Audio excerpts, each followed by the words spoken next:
So let us start our discussion on the classification of control system. So the first topic is the meaning of time variant and time invariant control system.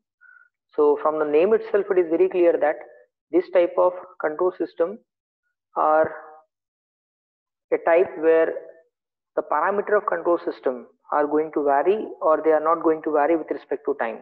So here the word variation is referred to how the parameter of control systems are going to vary with respect to time. For example, time variant control systems are nothing but a type of control system in which the parameter of a control system vary with respect to time, even though the input and output are not the function of time.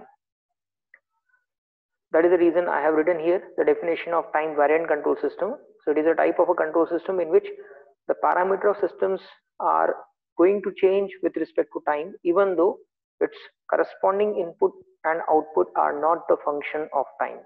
So those type of systems are called as time variant control system. And the example is launching of spacecraft. So if you take the example of launching of a spacecraft, so with respect to this particular control system, the parameter is nothing but a mass. So when the spacecraft is moving away from the Earth's surface, to step by step, depending upon the different stages, the mass are going to detach from the main system, whereas the input, which is nothing but fuel ignition, and the output, which is nothing but the velocity of that spacecraft, that is independent of time. So this is the example of time variant control system, where the parameter of a system, which is nothing but mass, is going to vary with respect to time when the spacecraft is moving away with respect to the Earth's surface, whereas the input and the output are not the function of time. In the same way, we can define the concept of time invariant control system. When I say time invariant, that means the parameter of those control systems are not going to change with respect to time, even though the input and the output of that system are the function of time. So those type of control systems are called as time invariant control system. Example, an electrical circuit consisting of RLC element is treated as a time invariant control system, because if you design any electrical circuit, once you take the value of RLC, they are not going to change with respect to time unless and until the designer did not do that particular thing. That means if you select the value of R as 1 ohm, it will remain 1 ohm. If you select the value of L as 1 microhenry, it will remain 1 microhenry. The same way, if you select the value of capacitor as 1 microfarad, it will remain 1 microfarad, even though if you applied a different type of input. But in this type of control system, the input and output are the function of time. That means if you excite this circuit with the help of a sinusoidal AC input source, then in that case the value of that sine curve is continuously varying with respect to time, and corresponding to change in the magnitude of input quantity, output also vary, or it is time varying in nature. That's why this type of control systems are called as time invariant control system, because the parameter of that system are not the function of time.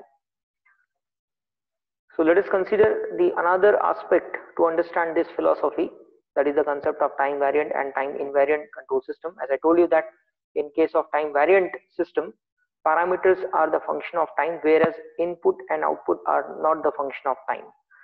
Where in the case of time invariant control system, if you see this diagram carefully, here the parameters are not the function of time, whereas the input applied as an excitation to control system is a function of time. That's why I have written here as R of t, and the output is again a function of time. That's why it is C of t. So here R of t and C of t indicate that the input applied to the control system and the output of control system are the function of time, whereas the parameters are independent of time. That's why it is the example of time invariant control system. And in practical cases, most of the time the control systems are assumed to be a time invariant control system. So this point you have to remember. Now another domain to have classification of control system is linear and non-linear control system. So what is the meaning of linear, what is the meaning of non-linear control system, that we are going to learn. So first of all, a control system is said to be a linear one when it obey, or you can say when it follow the principle of superposition, then we can say that the control system is linear in nature. Whereas if a control system does not obey the principle of superposition, then it is treated as a non-linear control system. Now, what is the meaning of linearity, or what is the meaning of this obeying the principle of superposition? When I say that a control system follow the principle of superposition, that means it must obey two property. And what are those two property? First one is it has to obey the concept of additiveness, or you can say additive property, and second one is homogeneous property or homogeneity. So when a system is linear in nature, that means it is following the principle of superposition, and when it is following the principle of superposition, that means by default it is going to follow these two property. First one is additive and second one is homogeneous. Now let us check how to define the property, or you can say additive property or homogeneous property, in terms of mathematical domain. So in mathematics, suppose x and y belongs to a function of domain f. Then if the function is additive in nature, we can write mathematically as f of x plus y is nothing but f of x plus f of y. Whereas in case of homogeneous, if we have x belongs to a domain of function f, and where a is nothing but a scalar quantity or any constant value, then we can write f of a times x is going to be equal to a times f of x.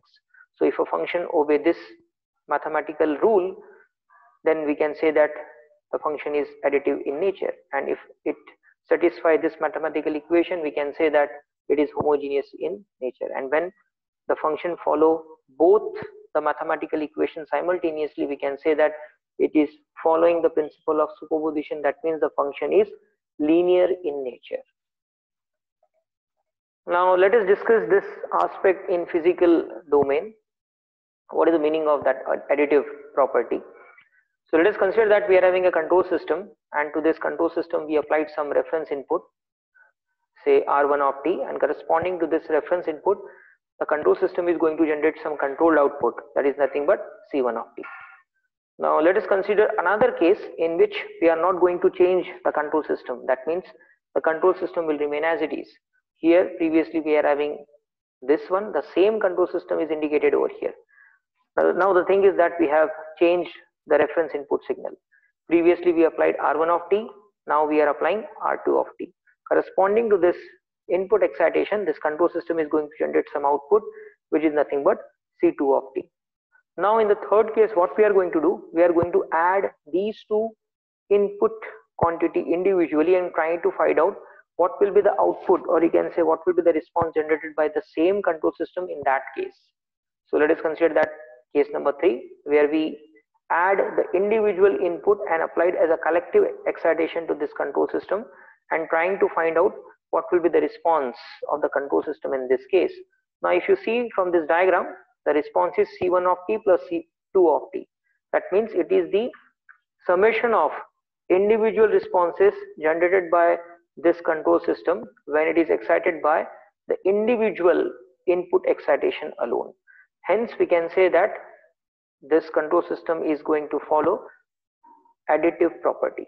कहने का मतलब ऐसा है कि अगर आपके पास में control system है और आपको पता करना है कि वो लीनियर है या नहीं है, so the basic philosophy is, if the control system is linear in nature, that means it is going to following the property of additiveness and homogeneous. So here we are just checking whether the control system is following the property of additiveness or not. So for that, what we need to do, one time you need to apply some input and check whether it is going to generate some output or not. In second time, you need to change the value of input and try to find out what will be the output in that case. And third time, what we need to do, we need to add these two input individually and apply it as a collective action to that control system and try to find out what will be the output generated by that control system. And in this case, if the output is nothing but the summation of responses produced by the same control system when it is excited by the input signal individually, then we can say that the given control system is additive in nature. That means it is going to follow the property of additiveness. In the same way, if you are interested to check the homogeneous property of a control system in practical aspect, then how to check it? Let us consider that we are having the same control system, and to this we applied some reference input, that is nothing but R of t, and corresponding to this it is going to generate some controlled output, which is nothing but C of t. Now what we need to do, we need to scale, or we need to magnify the value of reference input signal by some factor, and let us try to examine what will be the behavior of control system in that condition. So let us consider case number 2, where the reference input signal R of t is scaled by a factor a, where a is nothing but a known scalar quantity. So this type of collective input signal is applied as an excitation to this control system, and we are trying to find out what will be the response of control system in this case. Now from this diagram it is very clear that the control system is generating some output. Now if you compare this output with respect to a previous one, you can easily conclude that here the response is magnified by the same quantity through which we magnify our reference input. That's why we can say that this control system is homogeneous in nature, or it is obeying the property of homogeneity. कहने का मतलब ऐसा है कि अगर आपके पास में control system है, उसको आपने कुछ इनपुट दिया तो वो कुछ आउटपुट जनरेट करने वाला है. अगर आप इनपुट को एक पर्टिकुलर फैक्टर से स्केल अप करते हो means if you make any changes in input corresponding to that change in input, if the output is also changed by the same factor, then we can say that the given control system is homogeneous in nature. Now let us consider the practical example to understand the concept of linearity and non-linearity. So let us consider that we are having a control system in which we are having only one resistive element, and the value of that resistor is 1 ohm. To this resistor we applied some input excitation in the form of current, and the magnitude of that current is 10 ampere. And according to Ohm's law, if a current is flowing through a resistor, definitely we will having a voltage drop across it, and in this case that voltage drop is nothing but the output of the control system. So here the output is V1, which is nothing but I into R1, which is nothing but 10 volt. Now our objective is to check whether this element is linear or not. So what we need to do, we need to apply the same philosophy. That means first of all we need to check whether it is following the principle of superposition. That means we need to check its additive property as well as its homogeneous property. So let's check first its additive property. So as I told you that in order to check the additiveness of a given control system, we need to apply different inputs at different time, and we need to find out their responses individually, and then finally we need to club the input responses and apply it as an collective excitation to it, and find out what will be the excitation of that control system in that case, and then we need to make our conclusion. So here first time we select the input to this control system as 10 ampere, and we applied this as an excitation, and finally we will get an output of V1, which is nothing but 10 volt. Now in the second case we increase the value of input current. It may be possible that you increase the value of input current or decrease the value of input current. The thing is that you need to apply some different input value. So here the value of I2 is 20 ampere. System will remain as it is, which is nothing but 1 ohm, and corresponding to this input we are getting some output V2, which is nothing but 20 volt. Now in third case what we are going to do, we will add these two input and apply it as an overall excitation to this control system. So I1 plus I2 is nothing but 10 plus 20, which is nothing but 30 ampere. This 30 ampere is applied as an input to the system, and we are getting overall output V, which is nothing but 30 volt. Now if you bifurcate this 30 volt, we can write this 30 as 10 volt plus 20 volt, where 10 volt is nothing but V1 and 20 volt is nothing but V2. So from this it is very clear that the response generated by a control system is nothing but the summation of individual response produced by the same control system when it is excited by these two input signal individually. So we can conclude that the given control system is following the property of additiveness. So this is our final conclusion. In the same way, if you are interested to check its homogeneous property, so what we need to do, we need to apply some input to the control system. So here we have taken the input current as 10 ampere and the output is 10 volt. Now what we are going to do, we need to scale up the value of input current by some factor, and let us examine what will be the output generated by the same control system. And if the output is also scale up by the same factor, we can say that the given control system obey the property of homogeneous. So here we multiplied the input current by a factor of 5, so the total input current is 50 ampere, and the output in this case we are getting as 50 volt, which is nothing but 50 current multiplied by 1, which is nothing but 50 volt. Now this 50 volt is nothing but 5 times of our base value, where base value is nothing but 10 volt. So from this example it is very clear that the system element is obeying the principle of superposition. That means it is following the principle of additiveness and homogeneous. That's why we can collectively say that it is homogeneous as well as additive, or finally we can conclude that it is nothing but a linear element. So these are our final conclusion. The system is homogeneous in nature, and as a system obey the property of additiveness and homogeneous, we can conclude that the system following the principle of superposition, hence the given element is linear in nature.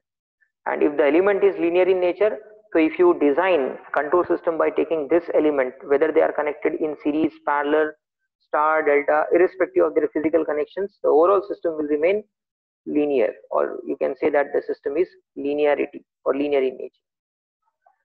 And in order to have the ease of calculations, all the practical physical control systems are assumed to be a linear control system. So in the previous topic we conclude that all the practical systems we are going to assume as a time invariant control system, and here we are making another conclusion that all the physical systems we are going to treat as a linear control system. So finally our combination of these two statements is all the physical control systems are linear time invariant control system.